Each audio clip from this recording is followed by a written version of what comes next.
So let me tell you something, sister.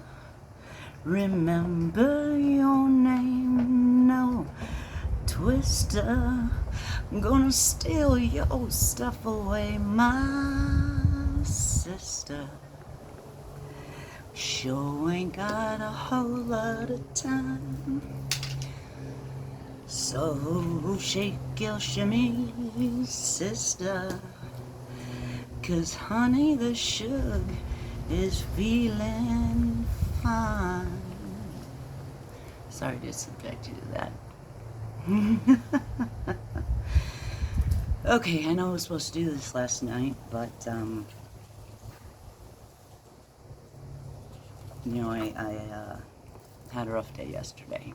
My cat passed away, so I just cried myself to sleep. But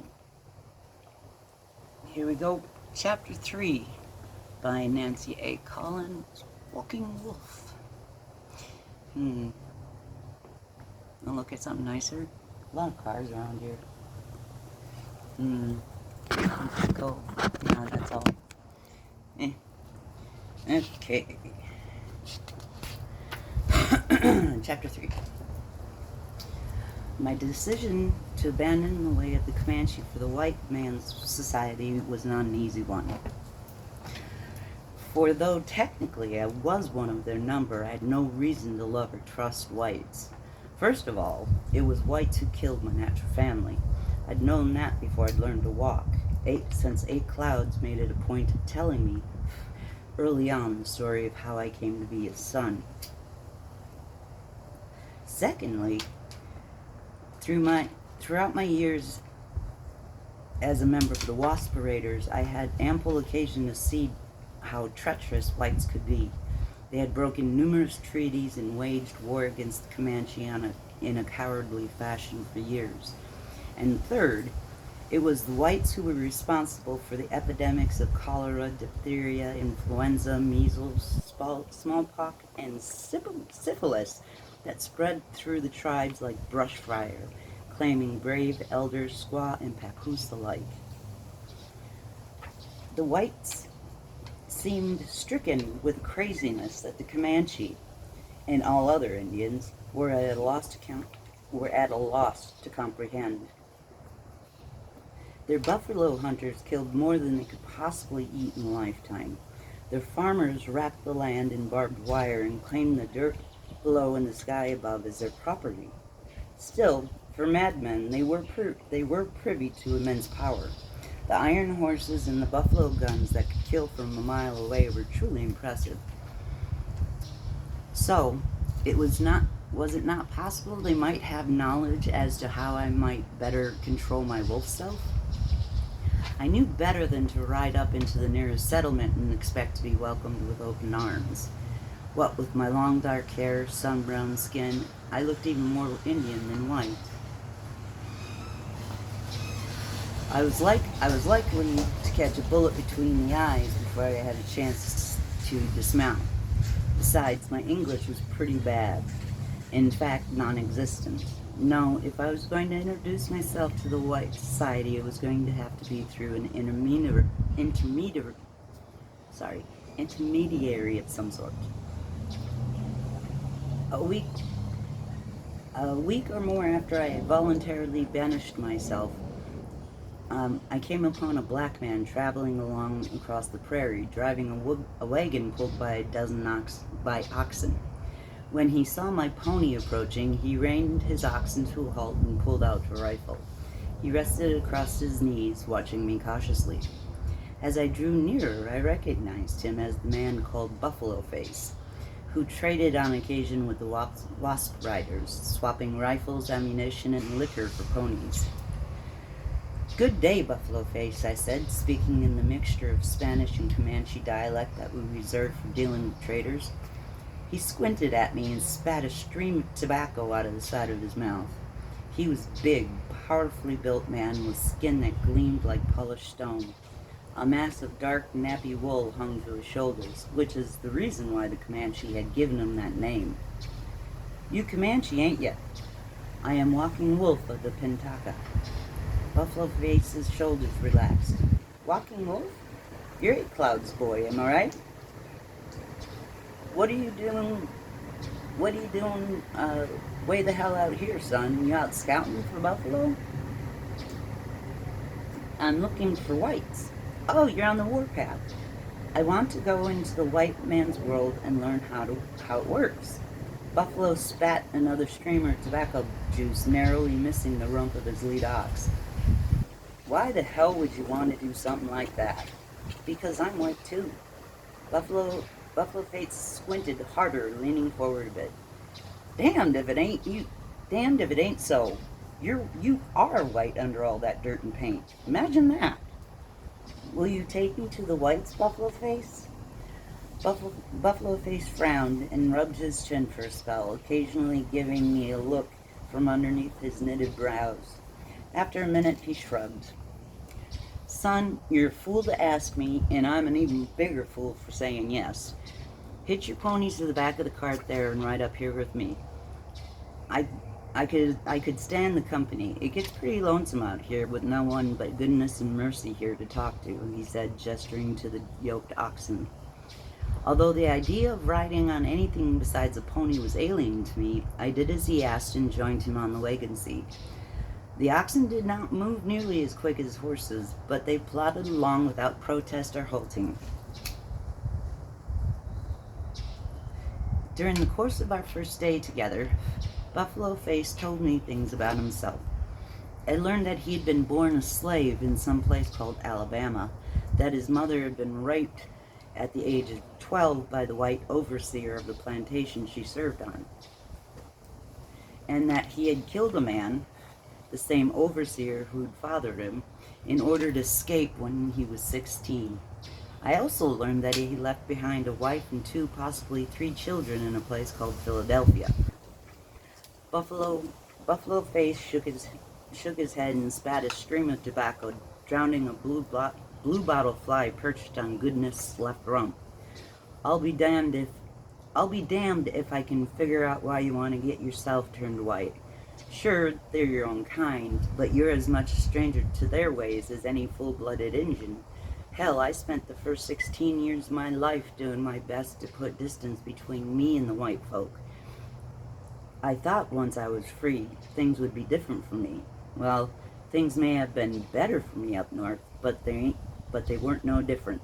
I was still a nigger as far as they were concerned, and I could never get my wife to understand that being free of the plantation weren't enough for me.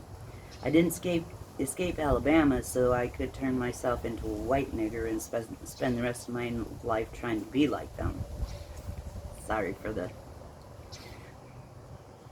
6 years ago I came out west. I'm still a nigger to folks down here, but at least I can spit without hitting one of them, he demonstrated. I can be my own boss and do as I please. If white folks could look inside my head and see how much I hated them, I'd be hanging from the nearest cottonwood faster than a jackrabbit. So instead of shooting whites and burning their home to the ground, I get my satisfaction by peddling guns to the Comanches. Ways I see it, they got as much reason as me to be fond of the whites.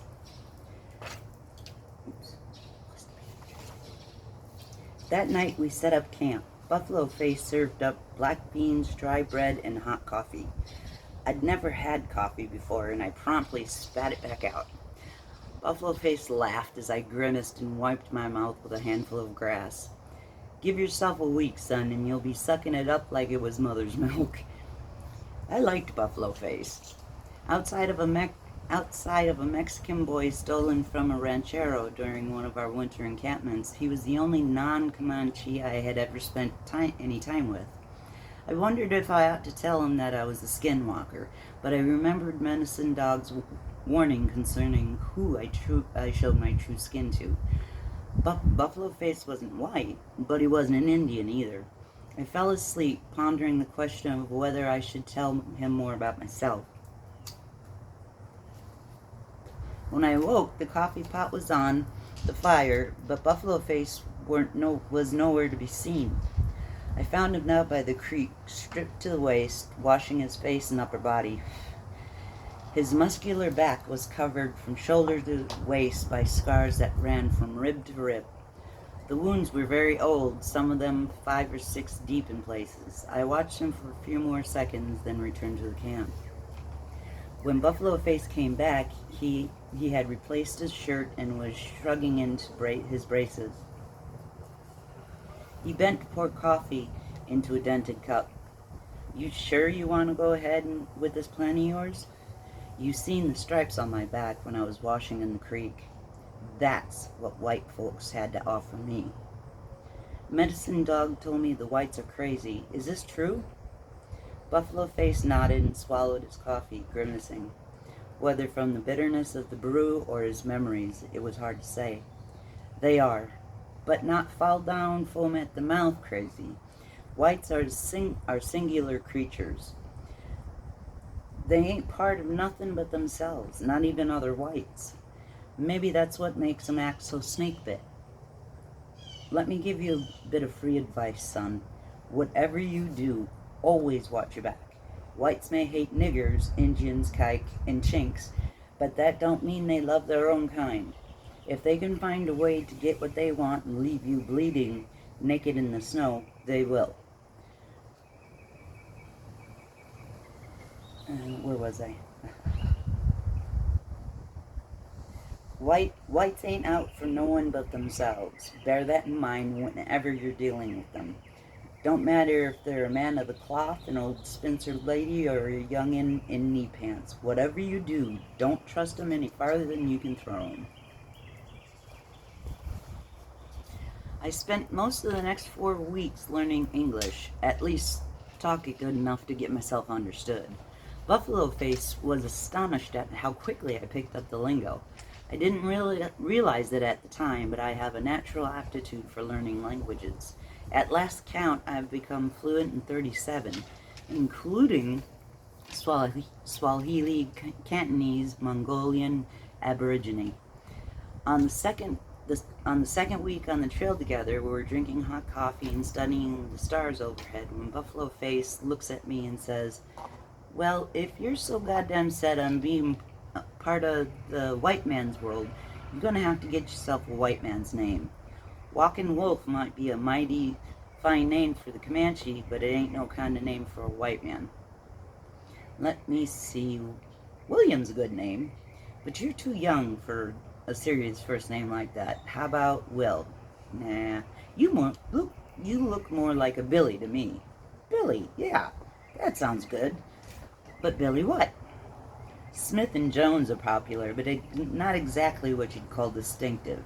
You want yourself a handle that folks will remember." Buffalo Face's bloodshot eye wandered about our camp, his gaze finally settling on the cook fire. He grinned suddenly, displaying tobacco-stained teeth. "That's it, Skillet. Billy Skillet.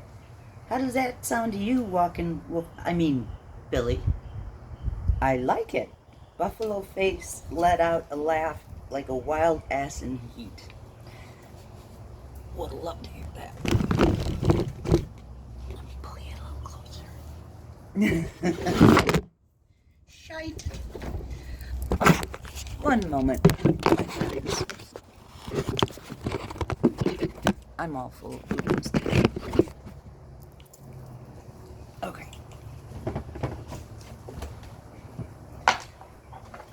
Okay, where was I? I didn't really, on the second week on the trail together, we were drinking hot coffee and studied, we came up with, I gave it a thought, rolling the name around on my tongue for effect. Billy Skillet. Damned if it didn't feel good in my mouth. I like it. Buffalo Face let out a laugh like a wild ass in heat. Then that's who you are, by damn, Billy Skillet, and don't let no one tell you otherwise. So that's how I got my white name. Here I was, barely 15 years old, and I already had me 3, possibly 4 names. That's as many or more than any Comanche brave gets in a whole lifetime. I'd always remember that night. How the stars glinted in the sky, how the air smelled of ox dung and coffee grounds, the sound of tobacco juice sizzling in the campfire. I was enjoying the best of both worlds there, Indian and white, without knowing it. I knew there was no way it was going to last forever, but I had no idea how long it'd be before I'd know such peace again. At the end of 4 weeks, we'd finally come within passing distance of a white settlement big enough to think it was a town. Buffalo Face took me up to a rise that overlooked the slapdash collection of wood houses and dirt streets. That there's Vermilion, Texas. White folks live there.